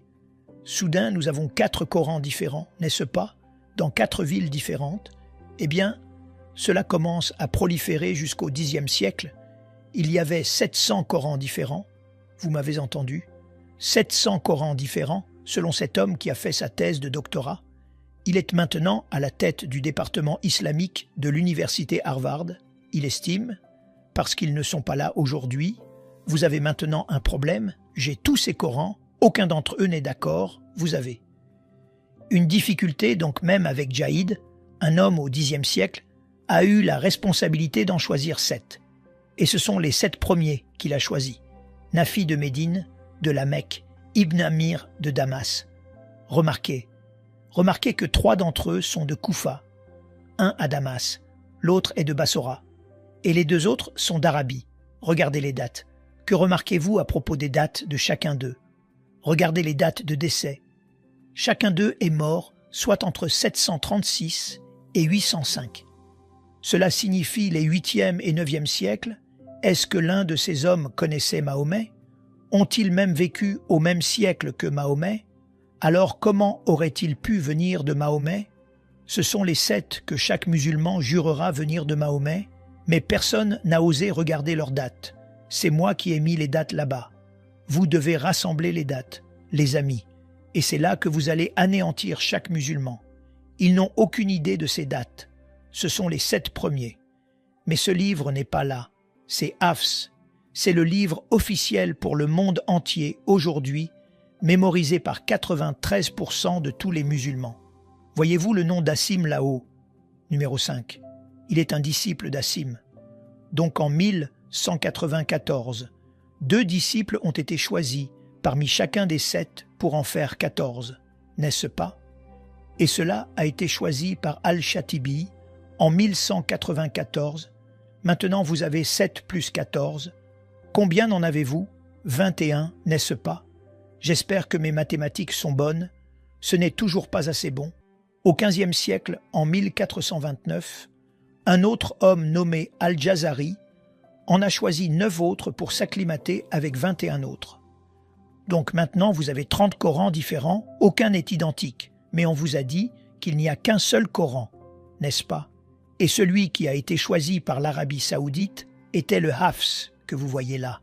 Devinez combien de différences il y a entre Hafs et les 29 autres. 93 000, 93 000. C'est la première fois que vous entendez cela, n'est-ce pas? J'espère que vos gens vous regardent. Musulmans, vous écoutez. Cela va anéantir votre Coran pour vous. Qui est celle qui a trouvé cela? Ma collègue. Elle ne mesure que 1,60 m. Elle est de Turquie à Londres. Elle et moi étions sur l'échelle pendant 3 ans là-bas, à Speaker's Corner, tous les dimanches. C'est elle qui les a trouvés par hasard, parce qu'elle est allée au Maroc, elle est allée au Yémen, elle est allée en Jordanie, et elle est entrée dans une librairie et a dit « Montrez-moi un Coran ». Et ils ont dit « Eh bien, de quel Coran parlez-vous » J'ai dit « Que voulez-vous dire par quel Coran ?» Ils ont dit « Eh bien, nous avons Kaloun ici, nous avons Hafs ici, nous avons Warsh ici, nous avons Kisaï ici. Nous avons Ibn Kathir. Elle a dit, eh bien donnez-les-moi tous. Alors elle les a ramenés à Londres, me les a montrés, et je les ai regardés. Et j'ai dit, oh mon Dieu, j'ai commencé à rire. Je pensais qu'ils avaient tous été détruits en 1924. Ils étaient au Caire et jetés dans le Nil. Apparemment non, ils sont là. Elle en a maintenant trouvé 26. Elle a apporté 26 d'entre eux à Speaker's Corner. Nous les avons tenus en l'air en 2016. Nous l'avons filmé, c'est allé partout sur Internet. Cela a anéanti le Coran en 2016. Voyez l'homme qui est là à droite. Le grand homme avec la barbe, son nom est Mohammed Hijab, l'un des hommes les plus populaires sur Internet. Il a un nombre de followers allant de 500 000 à 1 million.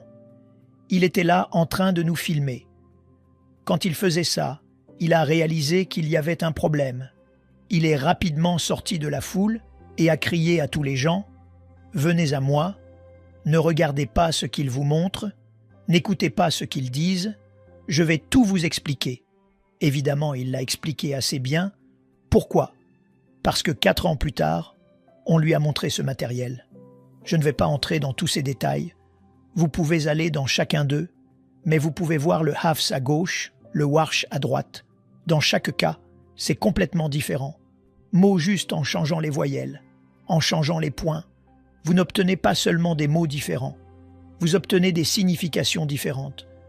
Vous n'obtenez même pas des significations différentes. Vous obtenez des doctrines différentes. Vous obtenez des théologies différentes et vous obtenez des pratiques différentes. Cela anéantit le Coran d'être préservé. Évidemment, ceux-ci sont tous faits par l'homme. Il y a un problème là. Et donc il est venu voir cet homme qui est la principale autorité là-bas à droite, Yazir Kadi là-bas à Houston, et il a dit « J'ai un problème, je vais tendre la main ici et je vais... C'est un morceau de papier vierge. Sur quel Coran allez-vous écrire? Lequel est celui qui est éternel? Lequel est celui qui a été révélé à Mahomet? Dites-moi lequel. Rappelez-vous qu'il était celui qui a dit à tous les musulmans qu'il allait leur expliquer. Il dit « Nous ne parlons pas de cela en public. » C'est le problème le plus difficile pour les savants musulmans depuis les 1000 dernières années. Il a dit « Nous avons un respect pour le Coran. Il y a certaines questions que nous ne posons pas. » Alors Mohammed a dit « Était-ce le problème que vous aviez quand vous étiez à l'université Yale en train d'obtenir votre doctorat là-dessus en 1995 ? Est-ce là que vous avez eu une crise de foi ?» Il a dit « Non, non, pas une crise de foi, une crise de connaissance. Notez la différence. » Il a dit en Occident « Les savants ont fait des bonds en avant au cours des 100 dernières années. Et ils vous regardent en désignant Mohammed Hijab. En Orient, ils vous regardent comme l'empereur sans vêtements. Pourquoi? Parce que votre récit standard a des trous. Quel récit standard? Le récit islamique standard, S-I-N, a des trous. Eh bien, nous savons que le péché a des trous, mais pouvez-vous voir ce qui s'est passé? C'était seulement une interview de 28 minutes. C'est vraiment une question qui se posait. C'était une interview de 28 minutes. Il ne savait pas que nous regardions tout ça. Il a dit « Je n'ai jamais parlé de ça depuis 25 ans. Je ne ferai jamais une conférence là-dessus. » Alors Mohammed Hijab a tendu sa main une deuxième fois. Il a dit « Vous devez me dire lequel est celui qui est éternel. » Parce que le Coran dit au chapitre 85, verset 22, que ce livre est éternel. Le Coran dit au chapitre 10, verset 15, au chapitre 18, verset 27, qu'aucun homme ne peut changer un mot ou même une lettre. Il dit dans le Coran, chapitre 15, verset 9, qu'Allah protège sa parole, lequel est celui après 28 minutes, a finalement dû céder et il a finalement dû admettre qu'ils sont tous le Coran, tous les 30. Vous prenez un peu de Kaloun, vous prenez un peu de Warsh, vous prenez un peu de Hafs et vous les mélangez. Et c'est le Coran que nous avons aujourd'hui. J'ai commencé à applaudir. Je regardais ça en direct. J'ai dit « Yassir Kadi, vous n'avez aucune idée. Vous venez d'admettre qu'il y a 93 000 différences. Je vais vous montrer ces deux-là ici. Ce sont deux d'entre eux ici. Voici le Hafs, voici le Warsh. Vous pouvez les acheter sur Internet. c'est celui qui est mémorisé par 93% de la population mondiale. Celui-ci est mémorisé par 3% de la population mondiale. Celui-ci vient d'Égypte. Celui-ci vient de Koufa, en Irak. Il y a 5000 mots différents entre ces deux livres que je tiens ici. Cela anéantit le Coran. Dans les 2 semaines, si vous regardiez leur site, il y avait des centaines de musulmans. Ils ont dit « Nous quittons l'islam à cause de ce que vous avez dit, et notre sang sera sur vos épaules ». Ils ont dû fermer ces commentaires dans les 2 mois. Ils ont dû retirer cette vidéo de leurs 2 sites. Mais je l'ai, David Wood là, Atuntash là, et chaque 8e juin de chaque année, nous ramenons 7. Interview une fois de plus, et montrons au monde entier, vous ne pouvez pas dire que cela vient de Dieu. Vous ne pouvez même pas dire que cela vient de Mahomet. Vous ne pouvez même pas dire que cela vient d'Othman. Cela a été changé et manipulé depuis les 1400 dernières années. Maintenant, passons aux manuscrits, parce que les manuscrits que nous avons maintenant, nous avons 8500 manuscrits grecs, 10 000 vulgates latines, 9011 dans différentes langues. C'est à peu près 24 000 à 25 000 manuscrits du Nouveau Testament seul, n'est-ce pas? Dites simplement oui. Combien de manuscrits ont-ils qui sont anciens? 6. Vous voulez les voir? Les voilà. La copie du Haut de Turquie, le Samarcande d'Ouzbékistan à Londres, le Petropolitanus, excusez-moi, je vais dans le mauvais sens, de France là au Caire, et le manuscrit de Sanaa le plus excitant là au Yémen. Je ne vais pas déballer chacun d'eux. Ce sont ceux sur lesquels nous débattons. J'ai fait un débat sur ces 6 manuscrits en 2014 avec le principal savant mondial, le docteur Shabir Ali. Il ne pouvait pas répondre à une seule question, parce qu'il n'avait jamais regardé ces manuscrits. J'en ai 3, les installations de 3 d'entre eux dans mon bureau. Nous les regardons, les amis, vous remarquez ce que nous avons trouvé. Aucun de ces manuscrits n'est du 7e siècle. Ils sont du 8e, 9e et 10e siècle. Aucun n'est identique. Et ils ne correspondent pas au Coran que nous avons aujourd'hui. Le meilleur, la copie du Haut, qui est à peu près 99% à 2270 variantes de manuscrits. Quand vous regardez le manuscrit de Sanaa, il a 2 couches différentes de lettres et il y a 63 versets dans la couche inférieure. Il a 70 variantes, juste dans ces 63 versets. Pouvez-vous voir qu'il y a un problème ici? Je ne vais pas entrer dans ceci ici. Ce sont les datations au carbone. Mais quand vous regardez les datations au carbone des premiers manuscrits du manuscrit de Sanaa, elles sont datées du carbone de ce manuscrit. Elles sont datées de 390 à 550. Elles sont toutes antérieures au Coran. Elles sont antérieures à l'islam et elles sont antérieures à Mahomet. Prouvant que la datation au carbone ne l'utilise pas, alors ils sont venus avec ce livre ici, appelé les Folios de Birmingham, le manuscrit de Birmingham. Vous vous en souvenez, en 2015, c'était partout sur Internet. Quand vous regardez le manuscrit de Birmingham, ce ne sont que 2 morceaux de papier recto-verso. Ce ne sont que 33 versets, et devinez de quoi il s'agit.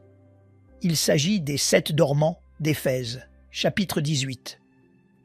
Cela n'a rien à voir avec l'islam, c'est à propos du proto-évangile de Jacques. Cela n'a rien à voir avec l'islam, et c'est à propos de l'histoire de Moïse. Tout cela est antérieur à l'islam. Tous ceux-ci sont en arabe, et ils n'ont rien à voir avec l'islam. Alors que se passe-t-il? Attendez, je veux des interviews. Ce gars-là, le docteur Dan Brubaker, il était à notre conférence ce week-end dernier. Vous auriez dû venir. Cet homme vient de démolir le Coran à cause de ce livre ici. Vous devez acheter ce livre. Fondamentalement, ce qu'il a fait, il a pris les musulmans au mot et il dit « S'il n'y a pas de changement dans les 1400 dernières années, voyons si je peux trouver des changements. » Et il a regardé, il est le seul à avoir regardé tous les manuscrits. Et il a trouvé des insertions là, vous pouvez en voir quelques-unes là. Il a trouvé des effacements là, vous pouvez voir des effacements là. Il a trouvé des effacements réécrits. Vous pouvez les voir là en rouge. Il a trouvé des réécritures sans effacement. Il a trouvé des recouvrements sélectifs. Il y a tellement de recouvrements dans celui du milieu là. Il y a 8 recouvrements différents. Dans chaque cas, Quand vous voyez des insertions, quand vous avez des réécritures, quand vous avez l'un de ces changements, que se passe-t-il dans chaque cas? Cela ramène à une standardisation du texte de Hafs, ce qui signifie que c'est de la censure qui se passe depuis non pas 1400 ans, cela se passe depuis les années 1300, depuis 700 ans. Ils ont changé ces manuscrits pour qu'ils soient tous identiques. Des recouvrements sélectifs réécrits et des bandes adhésives. Nous sommes descendus à Speaker's Corner.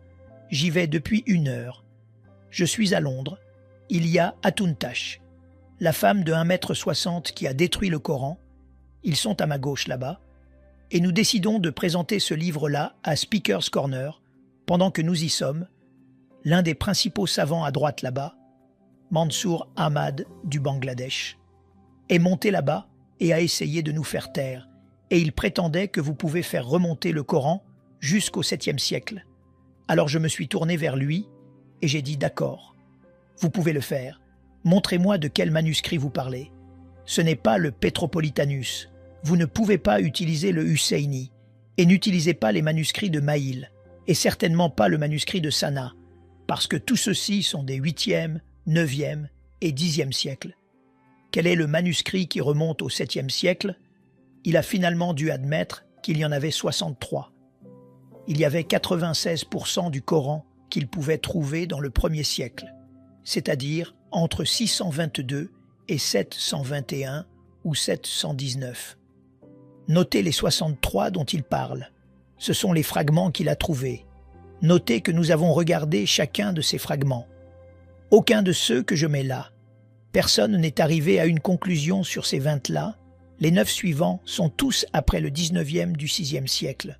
Donc il n'aurait pas dû les utiliser pour arriver à 9. Et les 34 suivants, personne n'a fait de travail. Ce qui signifie qu'il a fondamentalement ce que les musulmans ont fait. Ils ont juste créé des manuscrits ou des fragments. La plupart de ceux-ci ne sont qu'un ou 2 versets. Ils ont essayé d'arriver à 63 pour arriver à 96% du Coran. Et ils sont tous, aucun d'entre eux ne peut être utilisé à partir du 1er siècle de l'islam. Oh, j'adore ça. Ça rend mon travail tellement facile. Donc aucun d'entre eux n'est vraiment valide, puisqu'ils sont tous soit plus tard, soit datés de manière approximative, soit n'ont aucune preuve à l'appui. Alors d'où vient le Coran que nous avons dans notre main? D'où vient-il? Ce livre ici a été choisi en 1924 par un savant nommé. Pourquoi? Parce qu'ils avaient un problème parmi les étudiants des lycées, là-bas, dans la ville du Caire. Ils avaient 30 réponses différentes pour toutes les questions. Ils sont allés voir Muhammad. Il a choisi celui-ci. Qu'ont-ils fait avec les 29 autres? Ils les ont jetés dans le Nil, comme je l'ai dit plus tôt, en pensant que cela les ferait disparaître. Ils n'avaient pas prévu que Hatuntash, la femme de 1,60 m, déciderait de les trouver en 2013. Néanmoins, c'était tellement réussi de choisir un Coran qu'en 1936, il a ensuite été choisi comme le Coran pour l'ensemble du pays d'Égypte. En 1985, le gouvernement saoudien a vu à quel point ce modèle était réussi. Donc ils l'ont choisi pour le monde entier en 1985.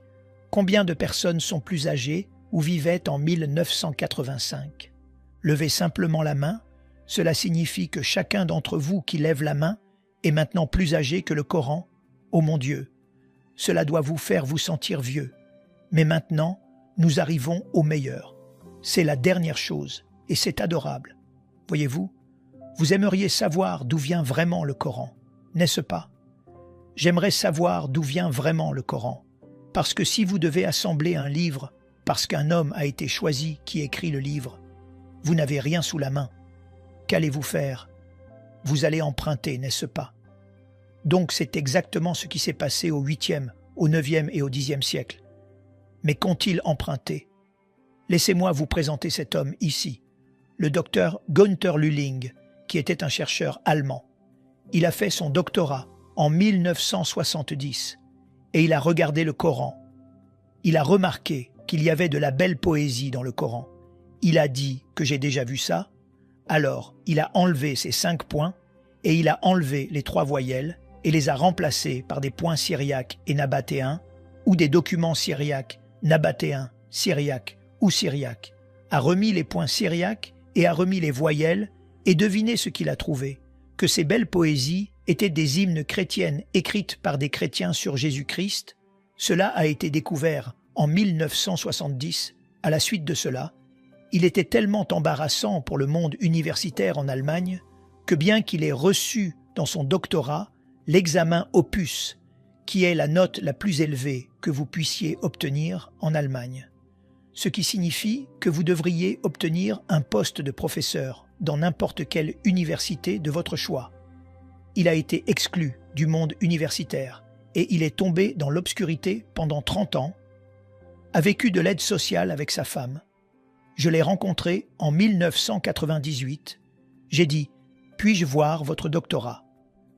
Je l'ai ramené en Angleterre et je l'ai eu d'Allemagne, et je l'ai mis en anglais. Maintenant, rappelez-vous que lorsqu'il écrit une phrase, elle fait 400 mots de long. C'est comme ça que les universitaires le font en Allemagne. Nous avons dû le réduire pour que les gens puissent le gérer. Nous l'avons fait écrire en anglais. Il n'a pas pu. Il ne voulait pas le publier là-bas en Allemagne. Donc il a dû le faire publier en Inde. Mais à cause de cela, vous pouvez le voir là-bas. Le défi à l'islam pour la réforme, ne lisez pas les petits caractères. Il a ensuite pu être ressuscité parce que c'était partout dans le monde anglophone et il est mort heureux en 2014. Maintenant, le docteur Christoph Luxenberg a décidé d'aller un peu plus loin. Il est aussi allemand, mais ce n'est pas son vrai nom, parce qu'il sera tué pour ce qu'il a trouvé. Il a décidé de faire ce que Günther Lüling a fait, mais il a décidé de regarder les passages sombres, 25% du Coran que personne ne comprend, même pas les savants. Un quart du Coran, même les savants ne comprennent pas. Le saviez-vous? Pouvez-vous comprendre toute la Bible? Certainement, vous le pouvez. Quand Jack Kidd monte ici, ouvre-t-il la Bible? S'il vous plaît, dites « oui », la lit-il. S'il vous plaît, dites « oui », la décompresse-t-il pour vous et l'applique-t-il à vos vies? Pourquoi? Parce que vous pouvez comprendre chaque mot, et vous pouvez le comprendre en anglais, n'est-ce pas? Dieu merci pour notre Bible. Mais voyez-vous, vous ne pouvez pas faire ça avec le Coran. Vous ne pouvez pas faire ça avec le Coran. Vous ne pouvez pas comprendre ces 25%. Alors qu'allez-vous faire? Eh bien, il a décidé de faire ce que Günther Lüling a fait, et il est allé dans chacun de ces passages, et il est passé par 7 couches. Je ne vais pas déballer chacune d'elles. Il est passé par 7 couches, en enlevant les voyelles, en enlevant les points, en regardant les lexiques, en regardant et en voyant s'il pouvait trouver des mots arabes. Il ne pouvait en trouver aucun. Alors il est allé en Syrie, a remis les points, a remis les voyelles, et est allé au lexique en Syrie, et devinez où il a pu trouver. Il a pu reproduire les 25%, tous les passages sombres. Il a pu les reproduire, mais qu'a-t-il trouvé une fois qu'il a pris le Coran arabe et l'a remis à ses racines araméennes? Tous les passages sombres étaient des lectionnaires chrétiens, des homélies chrétiennes et des hymnes chrétiens. Chaque lectionnaire, homélie, hymne était sur Jésus-Christ. Cela n'avait rien à voir avec ce qu'ils ont trouvé. Mais qui ils ont trouvé? Les amis. Il y a 4 évolutions textuelles. Je ne vais pas les parcourir ce soir. Mais pouvez-vous voir ce que nous faisons? Je veux poser la même question sur le Coran et arriver à la même conclusion. Rappelez-vous que j'ai dit au tout début que les musulmans ont 4 choses qu'ils exigent du Coran. Il doit être éternel, il doit être envoyé, il doit être complet et inchangé. Je pense que nous avons démoli cela ce soir, n'est-ce pas? Et nous ne dirions pas la même chose de notre parole de Dieu, la Bible. Mais attendez une minute, la Bible est-elle la seule parole de Dieu que nous ayons? N'avons-nous pas aussi quelqu'un qui est aussi appelé la parole de Dieu, le Logos, Jésus-Christ? Appliquons ces 4 à lui. Jésus-Christ est-il éternel? Numéro 1. Jésus-Christ a-t-il été envoyé? Numéro 2. Jésus est-il complet? Numéro 3. Jésus est-il inchangé? Absolument. Tout ce dont les musulmans ont besoin, nous l'avons déjà. Donc les 4 critères que les musulmans recherchent dans leur Coran, comme leur révélation primaire, nous les avons déjà en Jésus-Christ. Notre révélation primaire, les amis, nous devons les ramener à la maison, à une révélation beaucoup plus grande et meilleure. Et quel est son nom? Quel est son nom? Oh, j'aime son nom. Quel nom? Prions notre Père céleste. Alors que nous sommes allés et que nous avons déballé ces 3 domaines, nous avons regardé le livre, l'homme et le lieu. Nous avons aussi regardé les sources, Seigneur. Quand nous regardons celles-ci et que nous réalisons à quel point l'islam est sans espoir et peu pratique, quand nous regardons et voyons que ce n'est pas un homme qui a vécu au 7e siècle, oh, il y avait beaucoup de gens appelés Mahomet le loué, bien sûr. Peut-être même vous avez été appelé cela quand vous étiez ici. Mais Seigneur, quand nous regardons et voyons qui il est et ce qu'il est devenu et ce que David lui a fait, ce n'est pas un homme que je veux suivre. Quand nous regardons le Coran et que nous voyons qu'il n'y avait pas de Coran au 7e siècle, il n'y avait même pas de ville appelée la Mecque, Seigneur. Tout ce dont ils dépendent sur ces 3 choses, nous venons de démolir en utilisant le 7e siècle. Seigneur, ils veulent toujours vous connaître, ils veulent toujours croire en Dieu, et ils veulent toujours être ramenés à la maison. Seigneur, nous sommes les seuls à pouvoir faire cela, Seigneur. Je veux les ramener à un Dieu meilleur, un Dieu plus grand, un meilleur livre, un livre plus grand, un meilleur Jésus, un Jésus plus grand. Je veux les ramener à vous, parce que nous sommes les seuls à avoir l'antidote. Bien que nous puissions le démolir, ce n'est pas la raison. Je ne veux pas démolir leur homme, Dieu et livre. Je veux les ramener à notre homme, Dieu et livre, Seigneur. C'est quelque chose que nous devons faire. Les athées ne peuvent pas le faire. Les humanistes ne peuvent pas le faire, parce que tout ce qu'ils leur donnent, c'est le nihilisme en réponse. J'aime ces musulmans, ce sont mes gens préférés. J'ai travaillé avec eux pendant 40 ans. Je ne perdrai pas mon temps si je ne les aimais pas. Je veux qu'ils vous connaissent. Et la seule façon de le faire est de les ramener à vous. Quel Dieu vous êtes, un Dieu qui entre dans le temps et l'espace. Quel Dieu vous êtes, un Dieu qui nous a donné sa révélation. Quel Dieu vous êtes, parce que vous êtes venus et êtes morts pour nous et êtes ressuscités. Et c'est le Dieu qu'ils doivent connaître. Seigneur, aidez chacun de nous qui est ici et ceux qui regardent, ramenons-les à la maison. Ramenons-les à la maison. Au nom du Christ, nous prions. Amen.